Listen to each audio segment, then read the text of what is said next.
안녕하세요. 알람매밍라바. 디니마로 sem가 짠에 따라 set달롱로 setတင်သွားမယ် ပေါ့နော်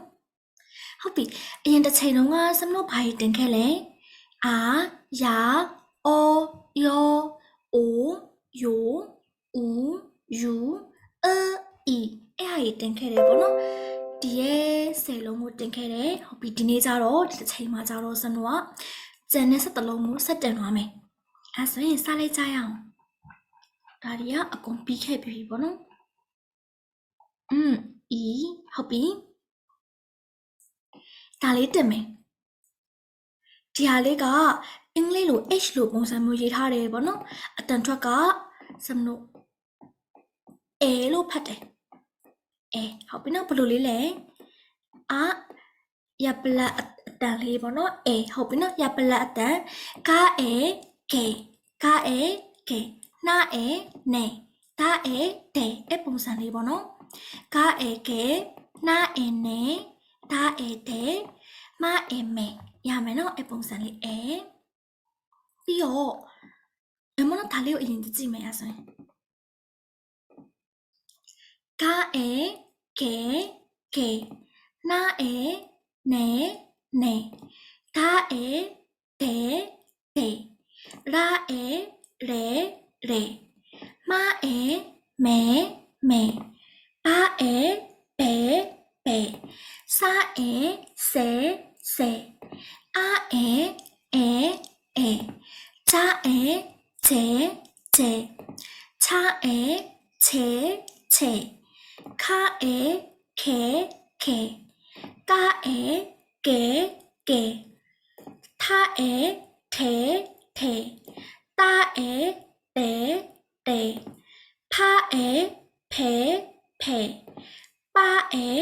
ပေပေစာ A စေစေဟာ A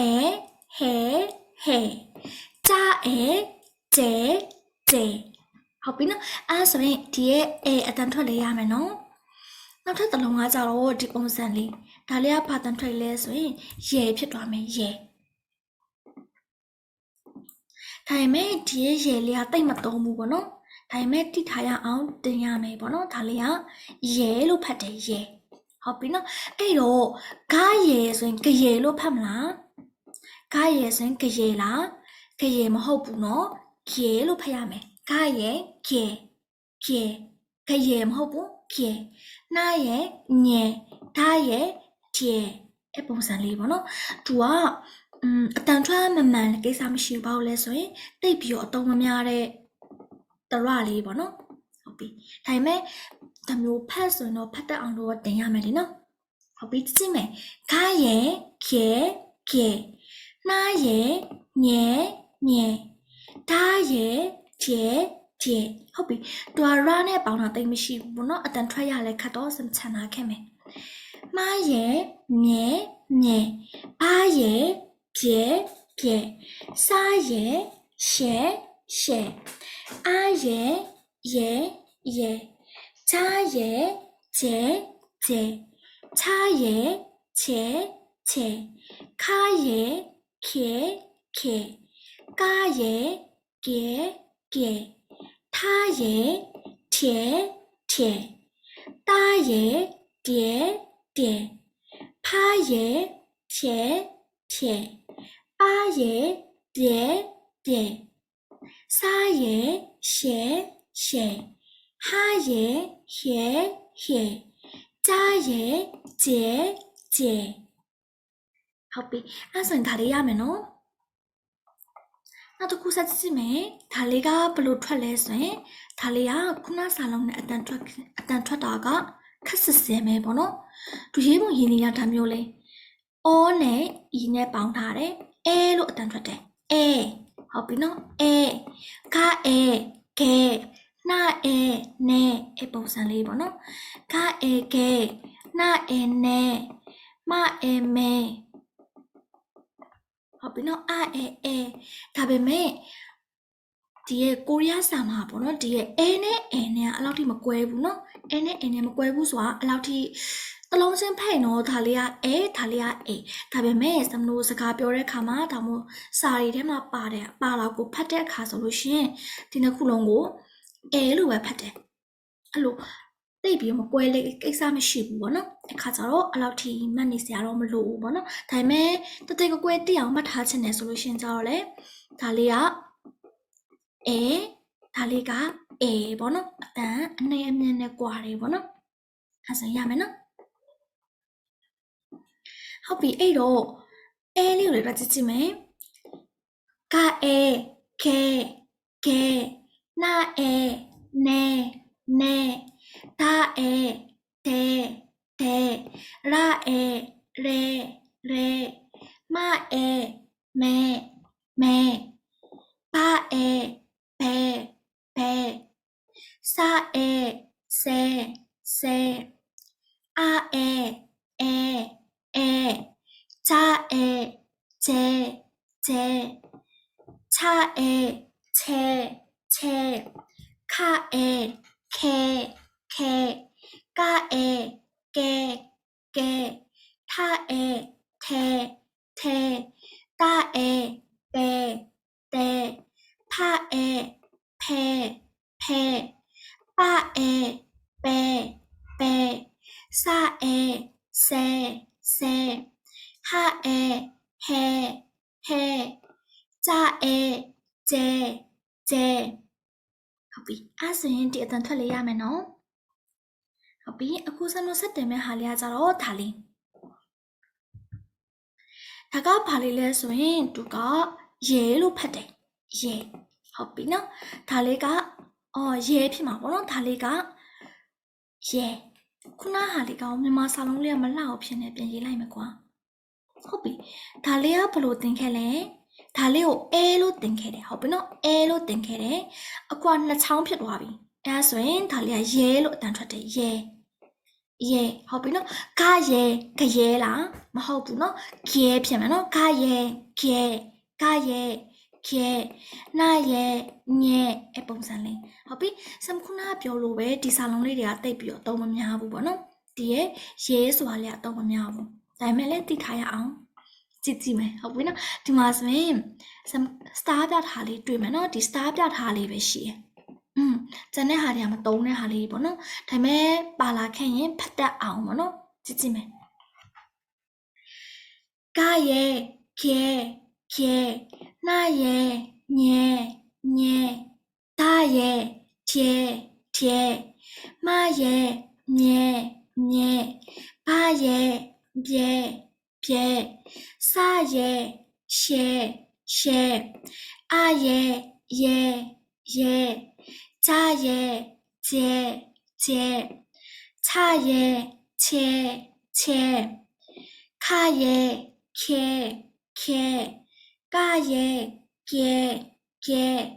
ထရဲထဲတာရဲပြဲဖရဲဖြဲပါရဲပြဲစာရဲရှဲဟာရဲဟဲဂျာရဲကျဲဟုတ်ပြီနော်အဲ့ဆိုရင်ဒီအတန်ထွက်လေးရမယ်နော်ဒီရဲ့ star ပြထားတဲ့ကရဲခဲအာရဲဟာရဲဖြဲဟာရဲဟဲဒါလေးကိုတည်ထိုင်ရပြီတခြားဟာလည်းဒီတိုင်းပဲဖတ်ထားကြည့်ပေါ့နော်အလုပ်ချက်စရာတော့မလိုပါဘူးဟုတ်ပြီနောက်တစ်လုံးစမလို့နောက်တစ်လုံးတင်မှာကြတော့ဒီဟာလေးပေါ့နော်သူကဘာနဲ့ပေါင်းတာလဲဒီလားမြင်ဘူးလားဟုတ်ပြီအရင်တစ်ချိန်လုံးကစမလို့ဘလို့တင်ခဲ့လဲဒါလေးကအိုဒါလေးကအာအိုနဲ့အာနဲ့ပေါင်းထားတဲ့တရလေးအိုနဲ့အာကိုမြန်ပေါင်းမြန်ဖတ်ရင်ဘလို့အတန်ထွက်မလဲဝါလို့အတန်ထွက်တယ်ဝါဟုတ်ပြီနော်ဝါဆိုရင်မဲ့လေသူကဝါဆွဲရေးချအတန်လေးဝါလို့ဖတ်တယ်သူကဝါပေါ့နော်အဲ့တော့ဂါဝါကွာနာဝါနွာမဝါမွာဘာဝါဘွာဂျာဝါဂျွာအဲ့လိုလေးဖတ်မယ်ပေါ့နော်ဝါဆိုအတန်လေးတဝေထိုးမဟုတ်ပါဘူးဝါဆွဲရေးချအတန်လေးရမယ်နော် အဲ့တော့ဒါလေးဖတ်ကြည့်မယ်ခါဝါကွာကွာကွာနှာဝါနွားနွားသားဝါထွားထွားရာဝါလွာလွာမဝါမွာမွာဘာဝါဘွာဘွာစာဝါစွာစွာအာဝါဝါဟုတ်ပြီနော်အာနဲ့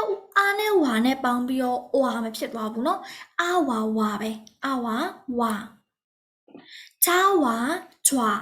ချွာချာဝါချွာချွာခါဝါ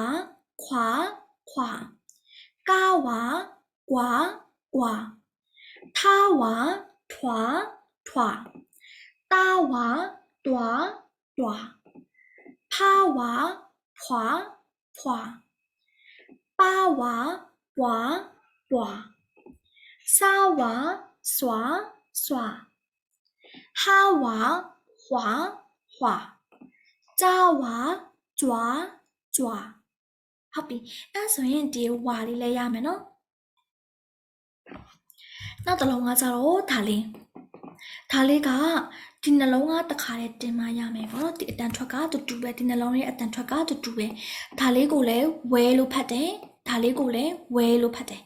နှစ်ခုလုံးအတန်ထွက်တူပဲဟုတ်ပြီကြည့်မယ်ဒါလေးဆိုလဲဝဲအော်ဒါလေးကအရန်ရှိပါပြီပြန်ရေးလိုက်မယ်ကွာဟုတ်ပြီဒါလည်းဝဲဟုတ်ပြီဒါလေးပြီးလို့ဖြုတ်လိုက်မယ်ဒါလည်းဝဲဒါလည်းဝဲပဲနှစ်ခုလုံးကအတန်ထွက်တူပဲဘယ်လိုတန်ထွက်မလဲဆိုရင်ဝဲဒီလိုလေးဝတ်ဆွဲနောက်ပြအတန်လေးပေါ့နော်ဂဝဲခွဲနှဝဲနွယ်စဝဲဆွဲအဲ့လိုအတန်လေးဝတ်ဆွဲနောက်ပြအတန်လေးပေါ့နော်ရမယ်နော်ဒီနှစ်ခုလုံးကအတန်ထွက်တူပဲရေးပုံရေးနည်းကြည့်မယ်အဲ့တော့ဂါနဲ့တွေ့ကြည့်မယ်ဂဝဲခွဲဟုတ်ပြီနော်ဒါမျိုးဆိုလို့ရှင်လေခွဲပဲတူပဲနော်နှစ်ခုလုံးကခွဲတူပဲ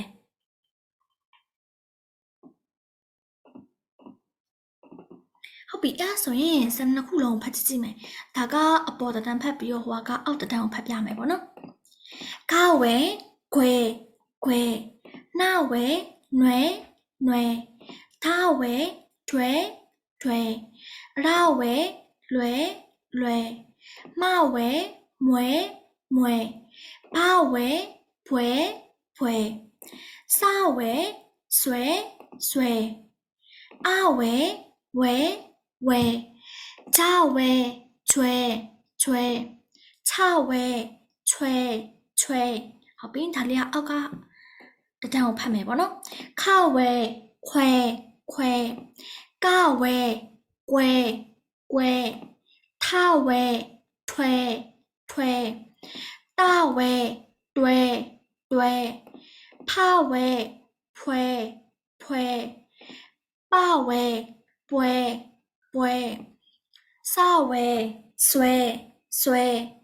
ဟဝဲခွဲကြဝဲကျွဲဟုတ်ပြီအဲ့ဆိုရင်ဒီရဲ့ဝဲအတန်ထွက်လဲရမယ်နော်ဝဲဟုတ်ပြီအဲ့ဆိုရင်နောက်တစ်လုံးဆက်သွားမယ်ဒါလေးကဒီစာလုံးလဲမြင်ဖူးမယ်လို့ထင်ပါတယ်ဘာနဲ့ပေါင်းထားလဲဟုတ်ပါတယ်ဦးနဲ့အောနဲ့ပေါင်းထားတာနော်ဦးနဲ့အောနဲ့ဒါလေးကဦးဒါလေးကအောအနှစ်ခုပေါင်းတော့ဒီလိုပုံစံလေးဖြစ်သွားတယ်အတန်ထွက်ကဝေါ်ဆိုတဲ့အဓိပ္ပာယ်ဝေါ်ရမယ်နော်အဲ့တော့ဂါနဲ့ပေါင်းမယ်ဂါဝေါ်ဆိုရင်ဂဝေါ်လည်းမဟုတ်ဘူးဂေါ်လည်းမဟုတ်ဘူးအတန်ထွက်လျက်ဂဝေါ်ဟုတ်ပြီနော်ပပါလေးနဲ့ပြောမယ်ဂေါ်ဟုတ်ပြီနော်ဂေါ်ဆိုရင်ဘာဖြစ်သွားမှာလဲဒီလိုပုံစံဖြစ်သွားလိမ့်မယ်ဒါကဂေါ်ပေါ့နော်ဒါလေးကဂဝေါ်ဟုတ်ပြီနော်ဒါပေမဲ့ဂဝေါ်လို့ပြီးတောင်ဖတ်ဘူးဂဝေါ်ရမယ်နော်ဂဝေါ်အဲ့တော့နှာနဲ့ဆိုရင်ကောနှာဝေါ်နွောမဝေါ်မောအဲ့လိုပုံစံလေးပေါ့နော်အဲ့တော့ဒါလေးဖတ်ကြည့်မယ်ဂဝေါ်နှာဝေါ်挪挪，大我多多，大我罗罗，骂我么么，把我我我，啊我啊呢我呢ဆိုရင်我လို့ပဲတန်ထွက်မယ်နော်我，炸我搓搓，叉我搓搓，卡我扩扩，嘎我裹裹，他我拖拖，大我多多，怕我破破，把我破破，哈我火火，炸我捉捉。ဟုတ်ပြီအဲ့ဆိုရင်ဒါလေးလည်းရမယ်နော်ဝေါ်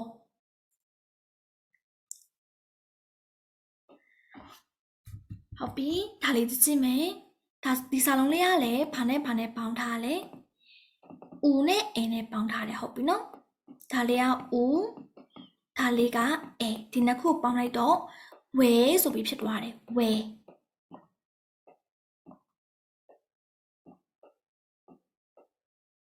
ဝဲဆိုပေမဲ့သူကဝတ်ဆွဲရပလက်အတန်လေးပေါ့ဝဲပေါ့နော်ခေါဝဲခွဲအဲ့လိုပုံစံလေးပေါ့နော်ခေါဝဲခွဲသူကဘာနဲ့မားနိုင်လဲဆိုရင်ဒါလေးနဲ့မားနိုင်တယ်ဟုတ်ပြီနော်စပြန်ဖြတ်လိုက်မယ်ဒီဝဲလေးကဘာနဲ့မားနိုင်လဲဆိုရင်ခုနတော့ငါစမလို့ဘာတင်ခဲ့လဲဝဲတင်ခဲ့နော်ဒီဝဲနဲ့မားနိုင်တယ်ဝဲဟုတ်ပြီနော်ဒါတော့ငါဘလို့တင်ခဲ့လဲဝတ်ဆွဲနောက်ပြအတန်လေးလို့တင်ခဲ့နော်ခေါဝဲခွဲခေါဝဲခွဲနှဝဲနွဲမဝဲမွဲအဝဲဝဲလို့ပဲတင်ခဲ့နော်ဟိုခေါဝဲခွဲတော့မတင်ခဲ့ဘူးပေါ့နော်ဟုတ်ပြီဒါလေးကကြတော့ခေါဝဲခွဲမဟုတ်ပဲနဲ့ခွဲဖြစ်လိမ့်မယ်ခွဲတိုင်းပြပြတာကြီးခွဲလုံးဖတ်ဘူးနော်ခွဲလို့ဖတ်မယ်ခွဲဟုတ်ပြီနော်ဝါဆွဲရပလက်အတန်လေးခွဲအဲ့ဆိုရမယ်နော်တော့ဖတ်ကြည့်မယ်ခေါဝဲခွဲနှဝဲနွဲဒါဝဲထွဲမဝဲမွဲဘာဝဲဘွဲစာဝဲဆွဲအဝဲဝဲဂျာဝဲကျွဲချာဝဲထွဲခါဝဲခွဲကာဝဲကွယ်ထားဝဲထွဲတာဝဲတွဲဖားဝဲဖွဲပါဝဲဘွဲစားဝဲဆွဲဟာဝဲခွဲကြားဝဲကျွဲအဲ့ဆိုရင်ဒါလေးရမယ်နော်ဟုတ်ပြီနောက်တစ်လုံးဆက်သွားမယ်ဒါလေးကစမလို့ဦးလို့ဖတ်တယ်ဦးဟုတ်ပြီနော်ဦးနဲ့အီနဲ့ပေါင်းထားတယ်ပေါ့နော်ဒါလေးကဦးဒါလေးကအီအဲ့နှစ်ခုပေါင်းလိုက်တော့ဦးလို့ဖတ်တယ်ဦးဘယ်လိုရေးမလဲဆိုရင်သူကကြတော့ဝတ်ဆွဲယုံကြည်တင်ဆန်ခတ်အတန်လေးဦးဆိုအတန်လေးပေါ့နော်ဟုတ်ပြီမြန်မာလက်ရအရင်လားတကယ် mouse နဲ့ရေးနေတဲ့ခါကျတော့လေမုံဝိုင်းလေးမဖြစ်တာပေါ့နော်ဒီ mouse ကင်တာအဲ့လောက်ထိမကျွမ်းအောင်ဒုတ်ချောင်းတွေပဲဆွဲလို့လာတယ်နော်မုံဝိုင်းလေးဆွဲရင်မလာဟုတ်ပြီဒါလေးကဘယ်လိုတန်ထွက်မလဲဝတ်ဆွဲလုံကြည်တင်ဆန်ခတ်အတန်လေးအဲ့တော့ဂါဝီခွီလို့ဖတ်မှာပေါ့နော်ဒါမျိုးဂါဝီခွီမဝီမွီဒါဝီဒွီအဲ့လိုပုံစံလေးဟုတ်ပြီရေးပုံရေးနည်းလွယ်လေးပဲဒါကဂါဝီခွီမဝီမွီဘာဝီပွီဂျာဝီဂျွီဟာဝီခွီအဲ့လိုလေးပေါ့နော်ဟာဝီခွီ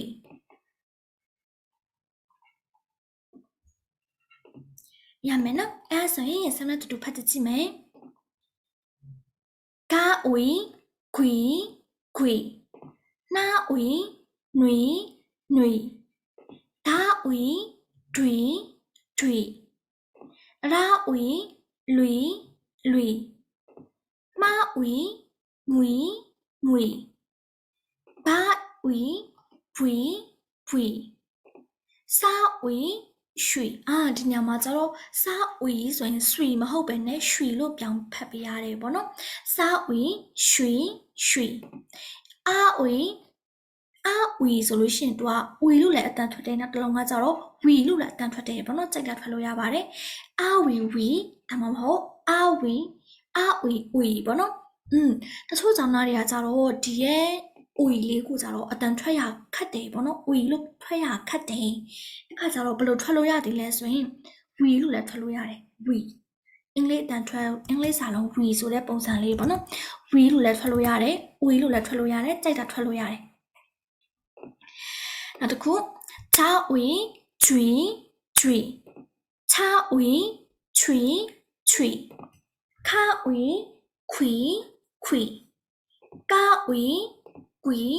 ကွီထဝီထွီ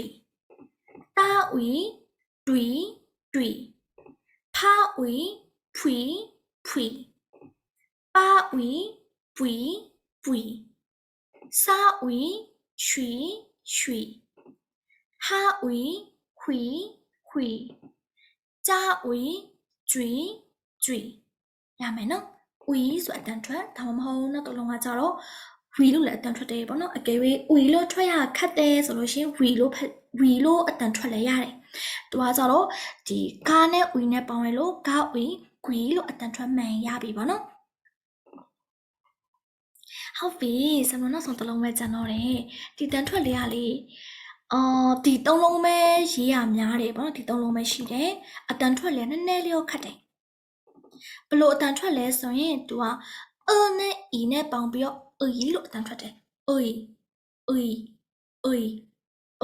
ဟုတ်ပြီနော်ခုနကဘလို့အတန်ထွက်လဲ လို့ထွက်တယ်လို့ထွက်တယ်ဒီဘေးကဟာကျတော့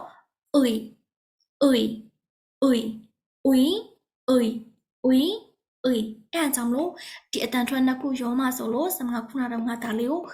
လို့အတန်ထွက်လို့ပြောရပါဘောနော်ဒါလေးကို လို့ထွက်လိုက်မယ်ဆိုရင်ဒါလေးကဆိုပြီးတော့နည်းနည်းလေးထူးခြားသွားတယ်ပေါ့နော်အခါကျတော့လေ့ကျင့်တဲ့အခါမှာဒါလေးကို လို့လေ့ကျင့်တဲ့ကိစ္စမရှိဟုတ်ပြီကျောင်းသားတော်များကျတော့ဒီရဲ့လို့မဖတ်နိုင်ကြဘူးပေါ့နော်အတန်ထွက်မမှန်ကြဘူးကအတန်ထွက်မမှန်ဘူးအဲ့ခါကျတော့ some tip တစ်ခုပေးရမယ်ဆိုရင်ဒါလေးကိုဖတ်လိုက်စာစာဒါမျိုးလေးပေါင်းဖတ်မယ်ဆိုရင်စာဆိုအတန်ထွက်လေးကမှန်လိမ့်မယ်စာအဲ့ဒီရဲ့လေးကမှန်တယ်ပေါ့နော်တစ်လုံးနဲ့ဖတ်မယ်ဆိုရင်စမကတော့အတန်ထွက်မှန်တာပေါ့နော်ဒါပေမဲ့ကျောင်းသားတွေကကြတော့ဒီလေးကအတန်ထွက်မမှန်ကြဘူးအဲ့ခါကျရင်ဒီရဲ့စာဆိုမမြန်ဖတ်နေအဲ့ဒါဆိုရင်ဒီရဲ့လေးကအတန်ထွက်မှန်တယ်ပေါ့နော်စာရမယ်နော်စာဟုတ်ပြီအဲ့တော့ဒီမှာဒီလေးလုံးပဲသုံးတယ်အဲ့တော့ဒါလေးကစလေးလုံးပဲဖတ်ပြရတော့မယ်ပေါ့နော်အာဟာခွီစာဆွီနာနွီရမယ်နော်ဒါပေမဲ့အတုံးများတာကဒီရဲ့လေးကပဲအတုံးများတဲ့ခါကျတော့ဒီဟာလေးသိထားရင်ရပြီပေါ့နော်အာရမယ်နော်အဲ့ဆိုရင်စမလို့ဒီနေ့ဘာတင်ခဲ့လဲပြန်ကြည့်အောင်ဟုတ်ပြီဒါလေးပေါ့နော်အလုံးပေါင်း17လုံးတင်ခဲ့တယ်ပြန်ကြည့်မယ်ဒါလေးကပေါ့နော်ရဲဟုတ်ပြီနော်ရဲဝါဝဲဝ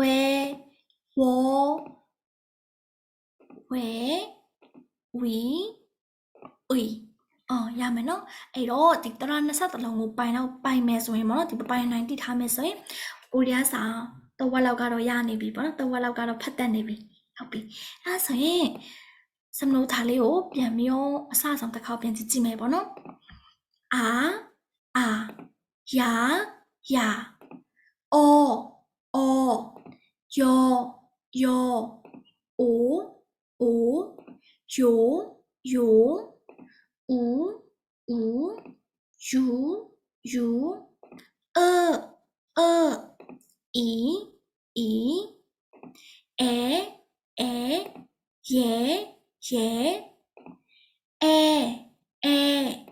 ရဲရဲဝါ